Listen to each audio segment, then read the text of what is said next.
Yo, welcome back to my channel. My name is XD. I hope you're doing well today. So I just recently finished my album and it's gonna actually come out by end of this next month, and if you're watching this video in the future, it means that it's probably out, so you might want to check out. I'll probably link it down below. But one thing I wanted to cover in this video is how you can come up with new ideas for new music. So the first one is the remix method. So remixing can sometimes be super complex or super easy. So what you can do is, like an easier way that I find it, is not to use like a full vocal. So there's this sound here, so I can just load it in here and I can normalize it so it's louder, so it sounds like this.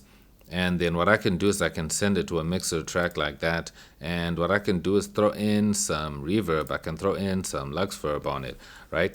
So it sounds like, so it sounds cool like that, right? So now it sounds pretty cool. Then and then I can drop my tempo down to, let's say, a 123.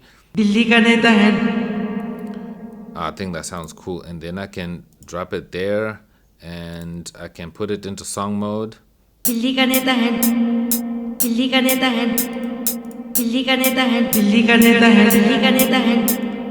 I'm gonna drop it so that it plays right here. So now I'm actually changing how the sound, so you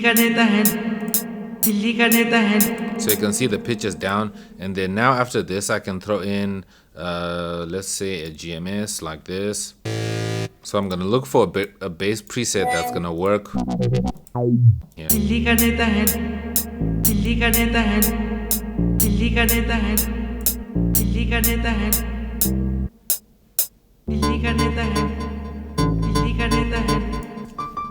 So I'm just gonna add this piano sound in here just as another sound that I'm gonna throw in here.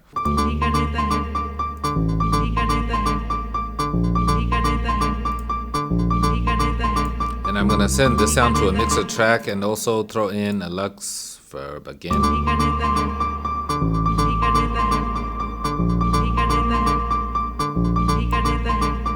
And then now what I can do is I can also come in and throw in a loop like right here.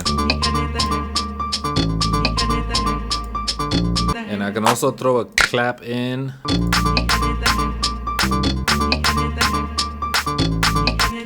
And now I can just throw in a kick. And after that you can maybe throw in something that's like kind of like a pad here. So now even if I turn off the vocal that I started with here,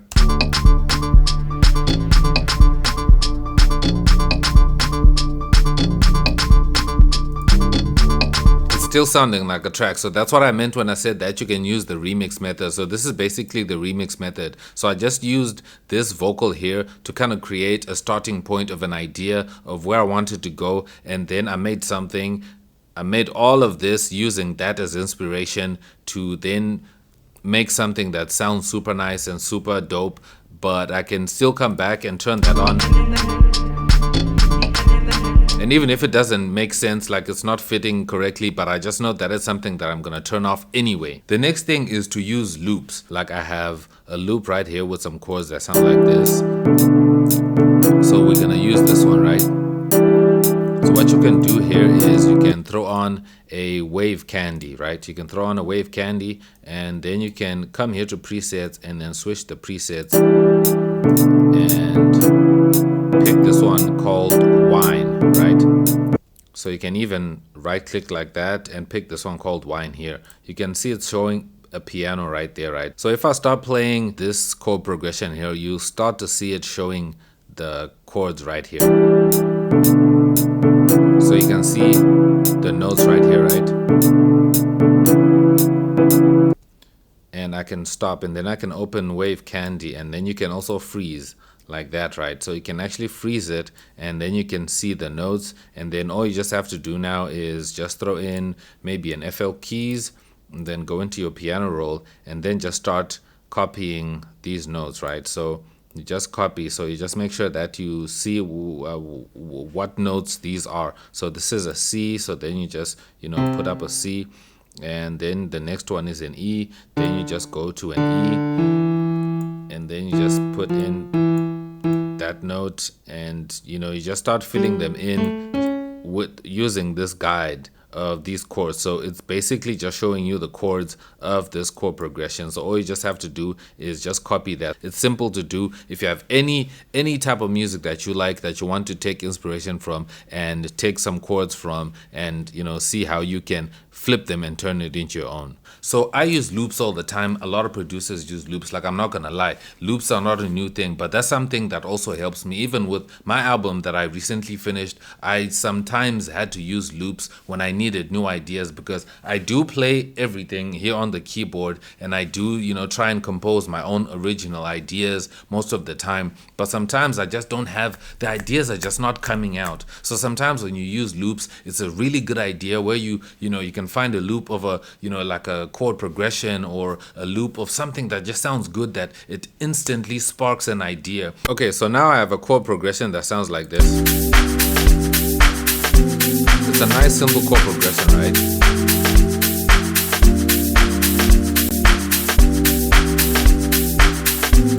But I might want to change it, right? So what I can do is I can just come in here in the piano roll, and I can select these,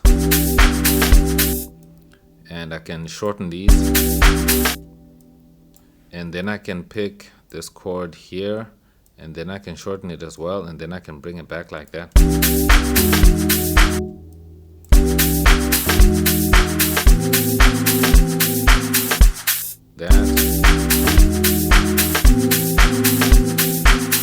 And maybe use this razor just to cut right here.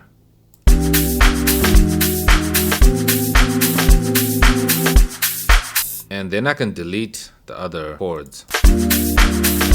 I don't like those, so I'm just gonna delete those. So you can see how I turn these chords into a whole different chord progression, right?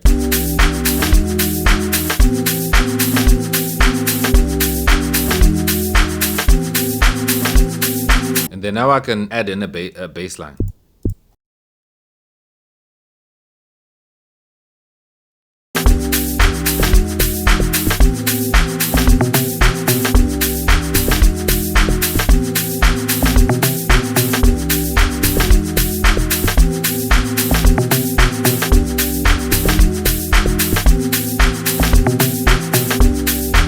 So now the track is already sounding super dope. Now you have an idea of a track just by kind of remixing chords and taking chords that are already pre-made and then making them your own, and then, starting from there. So this is another method that you can use. Let me know down below other ways that you use to come up with new music. If you found value in this video, make sure to drop a like on this video and also subscribe for more tips. And if you have any other content ideas that you want me to do, anything that you're struggling with that you want me to make a video about, also drop it down below in the comments, and I'll see you in my next video. I'm X, and I'm out. Peace.